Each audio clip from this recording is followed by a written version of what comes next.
ছোট বন্ধুরা যারা আমার চ্যানেলকে সাবস্ক্রাইব করেছো তাদের অসংখ্য ধন্যবাদ।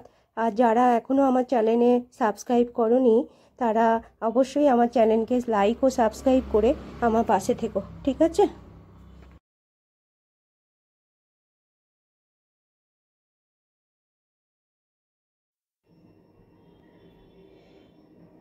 তোমাদের ক্লাস 5-এর পরিবেশ ও বিজ্ঞান পাতার যে বিজ্ঞান বই আছে তার পাতা নাম্বার হচ্ছে 32। কি আছে? স্রোতের জল ও স্থির জল, যে চ্যাপ্টারটা সেটা পড়িয়ে যখন দিয়েছিলাম তখন আমি বুঝিয়েছিলাম যে স্রোতের জল আর স্থির জল ব্যাপারটা কি। এখানে দেখো কতগুলো আমি বাছাই বাছাই প্রশ্ন করে রেখেছি, তা সেগুলো তোমরা খাতায় নোট করে নাও, ঠিক আছে? দেখো কি বলেছে, ড্রেনের জল পুকুরে পড়লেও জল ততটা নোংরা হয় না কেন? আমি কিন্তু এগুলো সবই তোমাদের যা যা প্রশ্ন এতদিন অবধি করিয়েছি বা এখনও করাচ্ছি সব কিন্তু এগুলো বাছাই বাছাই প্রশ্ন, মানে সাজেশন ভিত্তিক পড়াচ্ছি এগুলো, ঠিক আছে? সাজেশন ভিত্তিক করেই তোমাদের আমি এগুলো আসে পরীক্ষায়, এগুলো আমি করে দিচ্ছি, এগুলো তোমরা কিন্তু অবশ্যই পড়ে নেবে, ঠিক আছে? কি আছে দেখো, প্রথম প্রশ্ন কি আছে, ড্রেনের জল পুকুরে পড়লেও জল ততটা নোংরা হয় না কেন? না, বাতাসের জন্য পুকুরের জলে স্রোত বয়, ঠিক আছে? সারাদিন তো হাওয়া দিচ্ছে এবং পুকুরের জলে সেই স্রোতটা তৈরি হচ্ছে, হাওয়ার জন্যই স্রোত হচ্ছে। বাতাসে থাকা অক্সিজেন জলে গুলে গিয়ে কি করছে? খুব ইম্পর্টেন্ট একটা প্রশ্ন, কে জলে গুলে যাচ্ছে? বাতাসের যে অক্সিজেন আছে সেগুলো জলে গুলে গিয়ে পুকুরের জলে পড়া নোংরার সাথে রাসায়নিক বিক্রিয়া করে সেগুলিকে ভেঙে দেয়, তাই পুকুরের জল ততটা নোংরা থাকে না। আমি রাসায়নিক বিক্রিয়া বলেছিলাম, রাসায়নিক বিক্রিয়া হচ্ছে যে একটা সম্পূর্ণ নতুন পদার্থ তৈরি হয়, তাই তো? দুটি পদার্থের মিশ্রণে একটা সম্পূর্ণ নতুন পদার্থ তৈরি হয়, যে বিক্রিয়ায় আর আগের পদার্থটি পুনরায় আর ফিরে পাওয়া যায় না, এটাই রাসায়নিক বিক্রিয়া। আমি যখন পড়ানোর সময় আলোচনা করেছিলাম, ঠিক আছে?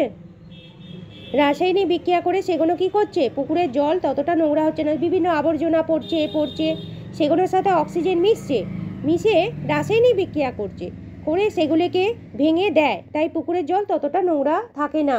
হ্যাঁ, আমি নিশ্চয়ই তোমাদের এটা বোঝাতে পেরেছি যে রাসায়নিক বিক্রিয়া কি, কেন পুকুরের জল নোংরা হয় না ততটা, তাহলে মাথায় ঢুকে গেছে নিশ্চয়ই। দেখো পরের প্রশ্নে আলোচনা করছি, কি বলছে, কিভাবে দুধ খেতে ছানা তৈরি হয়, এটা বলেছো তো?